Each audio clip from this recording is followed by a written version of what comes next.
다급히 계단을 내려오는 한 여자와 시끄럽게 울려대는 전화벨 소리. 저는 이미 다 준비됐어요. 원하는 장소를 말해줘요. 돈은 됐습니다.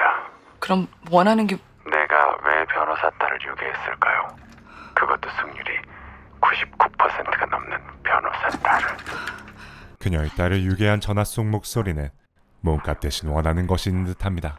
진짜 억울한 사람이 하나 있어요. 난 변호사님이 그 사람을 좀 꺼내줬으면 해요. 만약에 그렇지 못하면 당신은 영원히 딸을 못 보게 될 거야. 은영아. 과연 그녀는 무슨 일을 겪고 있는 것일까요? 채널 휴 위클리 무비. 피고 양창구 무죄. 야유를 퍼붓는 사람들 속 한 남자가 무죄를 선고받은 법정. 축하해요. 남자가 달려가 안기는 이 여자는 승률 99%의 변호사 지연으로 그녀는 자신이 맡은 모든 사건의 용의자를 무죄로 만들며 무패의 변호사란 명성을 쌓아오고 있었는데요.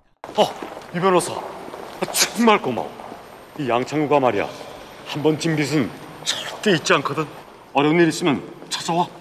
선물이에요. 그 증거 자료였잖아. 졌으면 15년형이었죠. 15년 동안 장롱 속에 가둬놓으세요. 나 대신 사는 건가, 이놈이? 이처럼 증거까지 감춰가며 승리만을 쫓는 비정한 그녀였지만 그런 그녀에게는 사랑스러운 딸 은영과 남매처럼 지내온 양아치 형사 친구 성열이 있었습니다. 말했잖아. 이 변호 맡을 수 없다고. 진짜 이러면 안 되지 않아? 네 친구는 색종나게 생겼어. 완전 거덜이야. 너덜너덜해. 인생은 내가 망쳤냐? 네가 망쳤지. 직무 정지에 감사까지 떴다니까. 그러게. 가게 전기를 왜 끊었냐고. 거기다 돈까지 받았다면서? 조사 다 했구나 해주려고. 역시 넌 나의 베스트 프렌드. 아직 안 갔냐? 그렇게 일과 가정 양쪽 모두에 최선을 다하며 살아가던 어느 날 지연은 딸 은영의 운동회에 참석하게 되고 걱정 마. 꼴등으로 들어와도 엄마가 다 따라잡을 테니까. 잘 뛰어. 화이팅! 화이팅! 화이팅!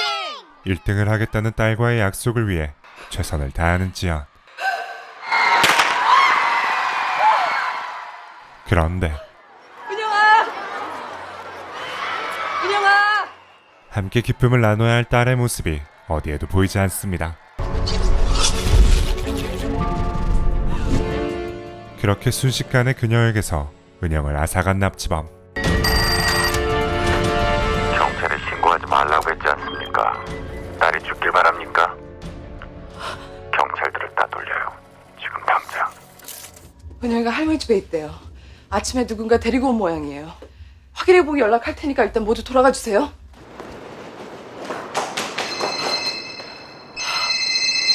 저는 이미 다 준비됐어요. 원하는 장소를 말해줘요. 돈은 됐습니다. 그럼 원하는 게... 내가 왜 변호사 딸을 유괴했을까요? 그것도 승률이 99%가 넘는 변호사 딸을. 이틀 뒤 경찰의 눈을 피해 지연을 불러낸 그는 딸을 납치한 이유에 대해 설명하기 시작하는데요. 진짜 억울한 사람이 하나 있어요. 1심에서 사형을 선고받고 지금 2심 재판을 하는 중인데 난 변호사님이 그 사람을 좀 꺼내줬으면 해요. 2심 수요일이니까 딱 4일 남았네요. 2심 재판에서 무조건 무죄 판결을 받아내. 무조건. 만약에 그렇지 못하면 당신은 영원히 딸을 못 보게 될 거야. 은영아. 결국 선택권이 없던 지연은 그날부터 변호를 준비하기 시작합니다. 미대 조석과 대학원생 장혜진. 당시 23세인데 피범벅이 된 자신의 빌라에서 실종됐습니다. 납치범이 변호를 의뢰한 사건은 바로 한 미대생이 무참히 살해된 채 발견된 사건. 그는 그 사건의 용의자로 검거된 정철진이란 남자를 무죄로 만들란 것이었죠. 정철진 35세. 강간폭행 전과 5번. 빌라 현장에서 정철진 지문 발자국 다 나왔고요. 현재로선 사형이 확정적입니다. 흉기도 없이 유죄가 떨어질 만큼 정황 증거가 수두룩하게 발견된 상황. 거기다 이 남자 어딘가 불안정해 보이는데요. 널 위해서 변호해 주실 분이야. 재판이 3일밖에 안 남았는데 지금 뭐 하는 거야? 봐. 내가 무죄로 만들 거예요. 너 꺼져! 씨발! 나 안 죽였어!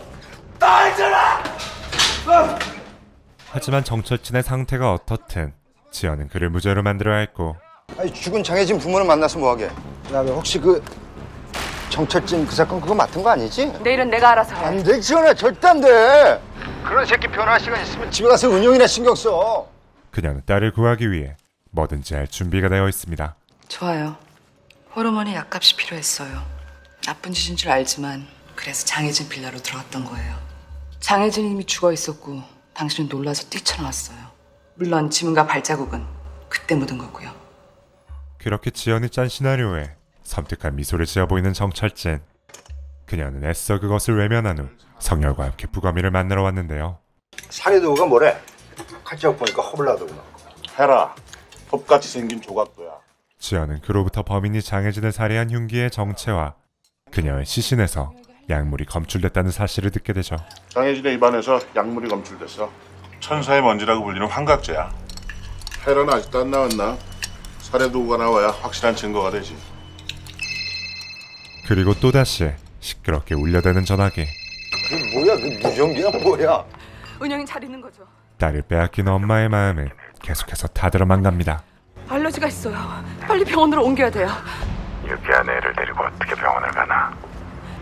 상태가 심하진 않으니까 일단 들어가서 은영이를 좀 보고 그때 결정하도록 하겠습니다. 결국 단서를 찾기 위해 지연은 딸을 잃은 또 다른 어머니를 찾아가고 전 할 만큼 했어요. 더 이상 생각하고 싶지 않으니까 돌아갔어요. 차마 그녀에게 자신의 정체를 밝히지 못하는 지연. 글을 쓰시는 분인데 그 피해자 가족들의 고통, 아픔 뭐 이런 걸 책으로 쓰고 싶다고 하셔가지고. 친구 관계는 어땠나요? 그 나이 또래면 남자 문제가 항상. 그보다도 정철진의 변호사가 바뀌었다는 얘기를 들었어요. 혹시 무죄나 이런 걸로 판결이 나면. 그런 일 절대 없습니다. 그때는 절대로 풀려나서는 안 돼요. 누구보다 수키의 마음을 이해하는 그녀는 어떤 위로의 말도 할 수가 없습니다. 꼭 죄값을 받아야 돼요. 그렇게 수키에게마저 이렇다 할 얘기를 듣지 못한 두 사람. 간만에 감동 제대로 주는구만. 그들은 조그마한 단서라도 찾기 위해 현장으로 향하고 처음엔 소파였어. 여기서 폭행하고 찌른 거야. 왜 처음 장소가 소파일까? 범이랑 소파에서 대화를 하다가 당했단 소린데. 그럼 정철진은? 나 아까부터 계속 그런 식으로 얘기하는데 대한민국 어떤 형사가 이 현장에 왔어도 100% 정철진 지목할걸? 정철진의 범인으로 확신하는 성열과 달리 누구도 100%는 장담 못해. 넌 무슨 근거로 그렇게 지연은 어떻게든 그가 무죄일 가능성을 쫓아봅니다. 봐. 지문 범벅이야. 범인은 시체의 채모까지 제거하면서 자신의 흔적을 지운 치밀한 놈이야. 차를 같이 타고 와서 범행을 하고 깨끗이 자신의 흔적을 지운 누군가가 있었어. 우린 그 자를 찾아야 돼. 명함은 제게 맞는데 정철진이라는 이름은 처음 듣네요. 그 사람이 명함을 갖고 있었어요. 이런 거 2, 3일이면 다 쓰거든요. 그중에 90%는 기억도 못하죠. 결국 어디에서도 이렇다 할 단서가 나오지 않은 상황. 아반떼 좀 빨리 찾아주고. 지금 한 달이 넘었는데 그 차가 있냐? 벌써 찌그러졌지. 최대한 빨리 찾아야 돼. 지연은 사건을 처음부터 재조사하기로 하는데요. 2007년 8월 2일 빨간색 아반떼가 없어졌어. 내일까지 찾아내. 애들을 다 풀어도 너무 촉박하지 않을까? 못 찾으면 내일 죽이러 올 거야. 장혜진이 살해당하던 날 밤 마지막으로 들린 건 말이야. 거기 용의자가 있어. 밴드 중에 한 명이야. 그렇게 혜진과 자주 어울리던 락밴드를 만나러 간 두 사람. 대만해. 너는 댁은 누구니? 나 형사거든. 니들 잡으러 왔어 이 새끼들아. 뽕쟁이들.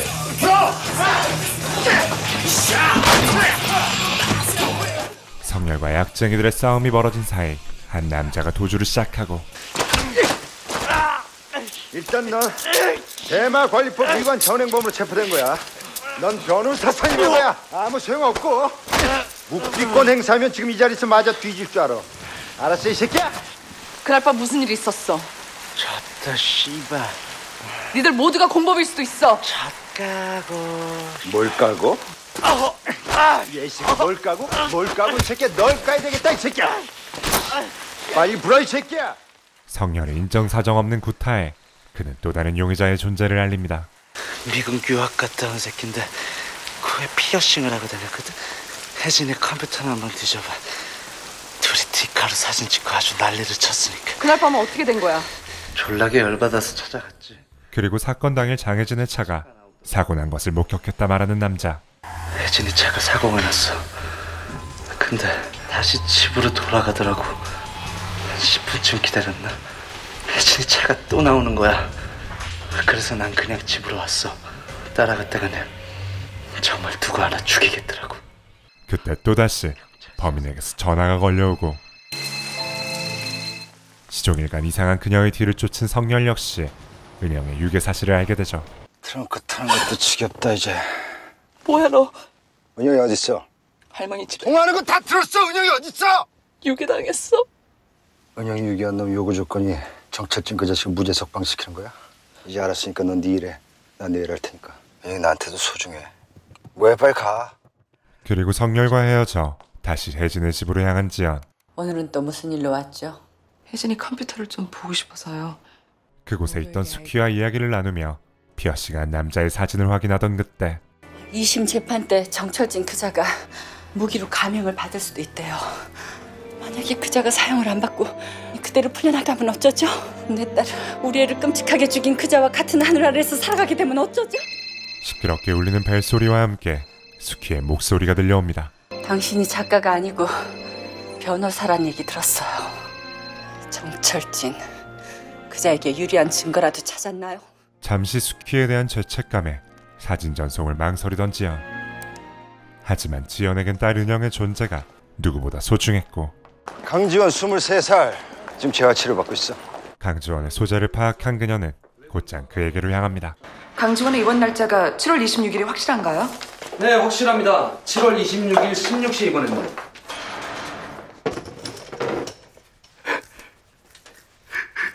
혜진이 기억나죠? 혜진이.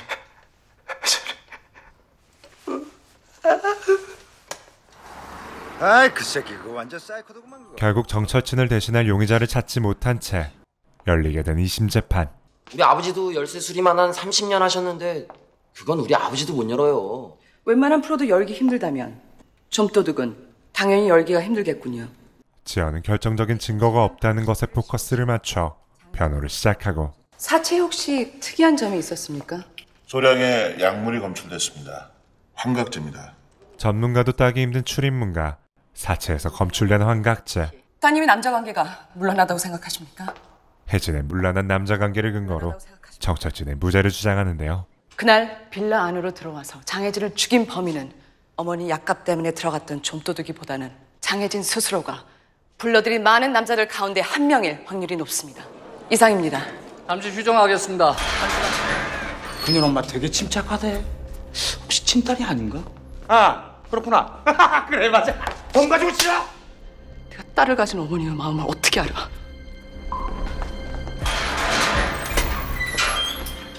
그리고 이어지는 검사의 피고인 신문. 피고인은 장혜진을 그날 처음 본 거군요. 아는 사이도 아니고. 모르는 사이라니까. 시종일관 장혜진을 모른다 말하던 정철진의 진술은 다음 증인을 신청합니다. 그의 동거녀의 등장으로 거짓임이 밝혀지게 됩니다. 2달 전부터 약을 팔기 시작했습니다. 그날 어디를 간다고 하면서 나갔습니까? 수금하러 간다고 했습니다. 누구한테 수금을 한다고 했습니까? 장혜진이라고 했습니다. 처음부터 장혜진을 알고 있다고 왜 말을 안 했어? 근데 왜 죽어 있었어? 정말 죽어 있었어? 왜? 내가 죽였다. 죽였다! 내가 죽였으니까 됐냐고!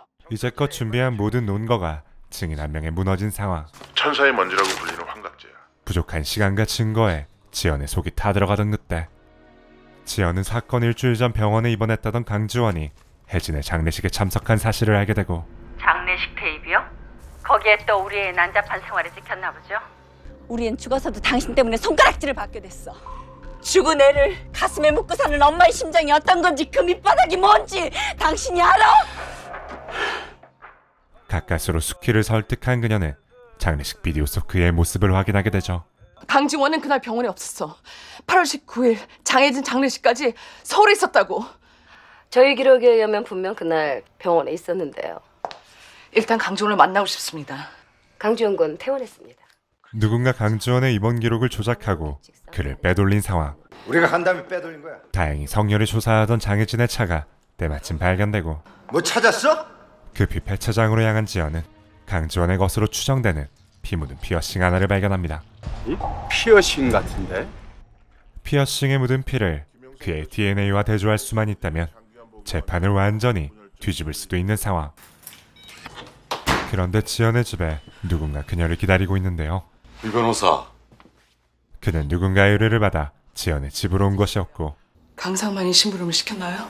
미안해서 더하나. 그 의뢰인은 바로 강지원의 아버지 강상만이었습니다. 우리 아들이 이번 사건과는 아무런 관련이 없다고 생각하거든. 그래서 병원 기록을 조작하고 아들을 빼돌렸나요? 새벽에 아들놈이 들어왔는데 차 속에 여자의 시체가 하나 있더구나. 아들놈은 아무것도 기억을 못해. 깨어나 보니까 거실이 피투성이었대. 그래도 다행이잖아. 진범이 잡혔으니까. 정철진보다 강지원이 더 유력한 용의자야. 그래서 오늘 내가 왔잖아. 결국 정철진을 무죄로 만들 증거는 모조리 폐기당하게 되고 이 변호사는 내가 진짜 무죄라고 생각해? 이렇다 할 증거 없이 맞이하게 된 마지막 공판. 장혜진의 지갑에 묻은 정철진의 지문 등은 피해자 장혜진의 살해 이유를 뒷받침하는 증거로 볼 수 있습니다. 검사는 확실한 정황 증거들로 정철진이 범인임을 주장하는데요. 최동환 검사의 주장대로 장혜진을 살해한 범인은 지금 제 앞에 있는 정철진입니다. 다른 용의자가 없는 상황 속에 그럴듯해 보이는 증거들. 장혜진이 살해당한 그 시간 또 한 사람이 그곳에 머물고 있었습니다. 하지만 그런 검사의 주장은 치명적인 약점이 있었고 변호인은 지금 소설을 쓰고 있습니다. 강주영 군이 그곳에 있었다는 증거가 없습니다. 맞습니다. 제겐 그 증거가 없습니다. 지금까지 제가 말씀드린 건 그저 정황일 뿐 결정적인 증거가 없습니다. 검사는 지금 정철진이 장혜진을 살해했다고 볼 수 있는 결정적인 증거물인 흉기, 즉 헤라를 제시할 수 있나요? 정철진의 지문이 묻은 흉기는 어디에 있는 거죠? 지연은 검찰이 확실한 증거를 확보하지 못한 점을 이용해 정철진을 무죄라 말합니다. 검찰은 증거 능력이 있는 증거로 합리적 의심이 없을 정도의 확신이 인정되는 그 어떠한 증거도 찾지 못했습니다. 검찰이 정철진의 지문이 묻은 칼을 찾지 못한다면 정철진은 무죄를 선고받아야 합니다. 제가 피고 정철진을 무죄로 만들기 위해 제일 먼저 찾아 없애려고 했던 가장 중요한 증거가 바로 그것이기 때문입니다. 그러나 검사 역시 준비한 카드가 있었으니 피고 정철진이 장혜진의 아반떼 승용차를 운전한 사실을 목격한 목격자가 있습니다. 빨간색 아반떼 승용차와 부딪힌 사고를 기억하고 있습니까? 네, 명함을 줬거든요. 그 사람이 여기 있다면 그 사람을 지목해 주시겠습니까? 그가 정철진을 지목하기만 하면 모든 것이 끝이 나던 그때 난 말이야. 우리 아들이 이번 사건과는 아무런 관련이 없다고 생각하는데. 강상만이 죄를 실토하던 현장에 있던 양창구가 지연에게 진빚을 갚으러 온 것이었죠. 그 차와 시체는 내가 처리를 했어. 이 양창구가 말이야. 한 번 진 빚은 절대 잊지 않거든. 결국 녹음기를 통해 무죄 판결을 받게 된 정철진. 그는 지연에게 그날의 진실을 들려줍니다. 차는 왜 다시 갖다 놨어?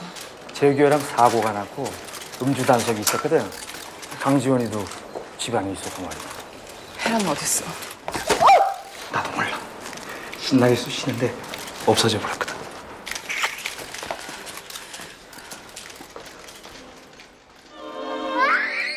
그렇게 재판이 마무리되자 은영은 지연의 품으로 돌아오게 되고 야, 근데 이건 너무 잘해주는 거 아니야?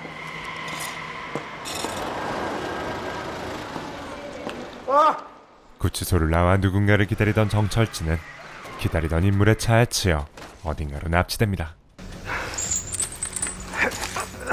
한편 그 시각 서울의 한 기차여 은영이를 납치한 유괴범이 돈가방을 챙기고 있는데요. 사실 은영이를 유괴한 납치범 역시 누군가의 사주를 받은 것이었고 그 의뢰인은 바로 장혜진의 어머니 한숙희였던 것이죠. 사건 당시 현장 조사가 끝난 후 처참한 딸의 방을 치우던 그녀는 우연히 조각상에 박혀있던 헤라를 발견했고 피눈물을 흘리며 딸의 고통을 함께 느끼던 그녀는 정철진을 직접 벌할 계획을 세운 것이었죠. 도대체 왜 이래? 이렇게 풀려놨는데. 너였어?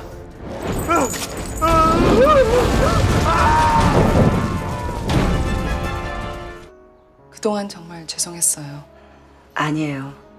내가 더 미안해요. 이제 목요일의 아이가 아니네요. 멀리 떠나갔던 애가 돌아왔으니까. 엄마!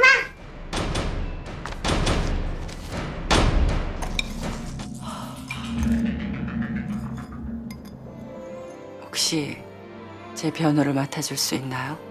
물론 거절해도 상관없어요.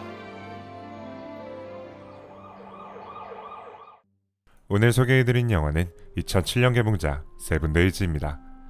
시크릿의 각본을 쓴 윤재구 감독의 이야기를 살인자의 기억법과 봉호동 전투에 원시영 감독이 완성한 이 영화는 짜임새 있는 각본과 장르에 어울리는 연출, 그리고 배우들의 좋은 연기가 영화의 전부라는 걸 보여줬던 작품으로 스릴러 영화를 좋아하는 제가 자신있게 추천하는 한국 최고의 스릴러 영화이자 높은 완성도와 강한 몰입력을 보여주는 수작이라 할 수 있는데요. 극장에서 납치범의 정체가 밝혀질 때 관객들의 반응이 아직도 기억이 나네요. 납치된 딸을 구하기 위해 살인자를 변호해야 했던, 살해된 딸의 복수를 하기 위해 다른 엄마의 딸을 유기해야만 했던 두 엄마의 이야기 세븐데이즈 추천드리며 영상 마치겠습니다. 영상 재밌게 보셨다면 구독과 좋아요 부탁드릴게요. 감사합니다.